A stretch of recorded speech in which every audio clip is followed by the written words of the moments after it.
Assalamualaikum warahmatullahi wabarakatuh. Perkenalkan, nama saya Dian Larasati. Saya mahasiswa Ekonomi Manajemen semester 3. Di sini saya akan menjawab soal UTS mata kuliah pengantar pembangunan pedesaan. Yang pertama adalah Community Development atau pembangunan masyarakat. Secara substantif berfokus pada usaha untuk meningkatkan infrastruktur fisik dan sosial dalam komunitas. Tujuan utamanya adalah untuk menciptakan perubahan positif dalam kondisi kehidupan masyarakat melalui berbagai program pembangunan yang dilaksanakan antara masyarakat dengan pihak-pihak eksternal seperti pemerintah, organisasi nirlaba, dan badan internasional. Penerapan community development dapat berupa fasilitas seperti jalan, sekolah, dan klinik. Selain itu juga program ini mencakup pelatihan, keterampilan, pendidikan, dan pemberdayaan masyarakat. Yang kedua adalah community empowerment atau pemberdayaan masyarakat. Secara substantif, pendekatan ini berfokus pada pemberdayaan masyarakat secara langsung. Penerapan community empowerment mencakup pelatihan, edukasi, advokasi, dan pendampingan komunitas. Dan yang ketiga adalah community organization atau organisasi masyarakat. Secara substantif, pendekatan yang menekankan pentingnya organisasi masyarakat sebagai sarana untuk mencapai perubahan sosial dan pembangunan. Ini melibatkan pembangunan dan penguatan organisasi komunitas seperti kelompok masyarakat, perkumpulan, atau lembaga formal lainnya yang mewakili kepentingan dan aspirasi masyarakat secara kolektif. Penerapan community organization dalam praktiknya, kegiatan ini melibatkan pendekatan basis bawah atau bottom up, di mana masyarakat secara aktif terlibat dalam proses pengambilan keputusan dan perencanaan. Analisis kebutuhan desa merupakan langkah awal dalam perencanaan pembangunan desa. Analisis ini dilakukan untuk mengetahui kebutuhan masyarakat desa, sumber daya alam yang tersedia, serta potensi yang dimiliki oleh desa. Hasil dari analisis ini menjadi dasar dalam menyusun rencana pembangunan desa yang efektif dan efisien. Tahapan analisis kebutuhan desa meliputi yang pertama, analisis potensi desa. Analisis potensi desa meliputi identifikasi potensi sumber daya manusia seperti pendidikan, keterampilan, dan pengalaman kerja.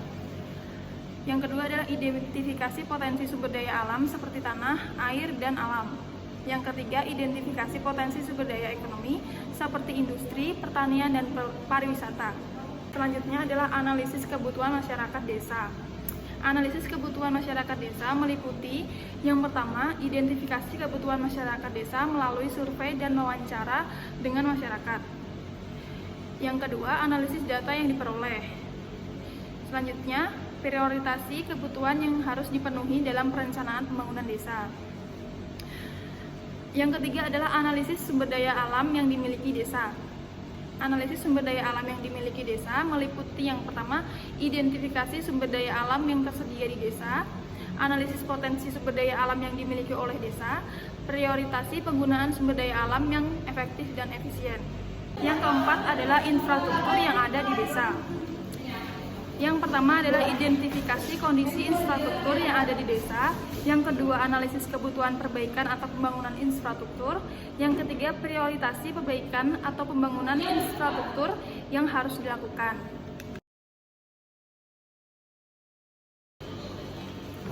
Di sini saya akan membangun program tentang sosialisasi administrasi pembukuan BUMDes atau Badan Usaha Milik Desa. Agar BUMDes berjalan dengan lancar, maka administrasi atau pembukuan di dalamnya harus berada di kondisi yang baik juga.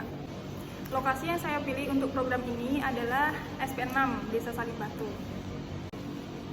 Step by step yang harus dilakukan untuk program ini yaitu yang pertama, melihat atau menganalisis pembukuan atau administrasi BUMDes tersebut.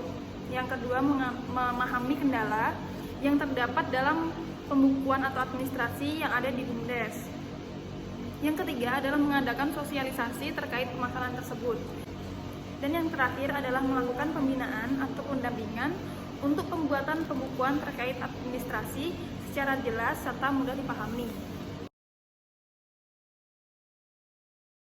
Indikator keberhasilan yang saya lakukan adalah yang pertama, apabila semua masyarakat dapat hadir di dalam pelatihan tersebut. Yang kedua, masyarakat dapat paham dengan isi yang saya berikan dalam pelatihan tersebut.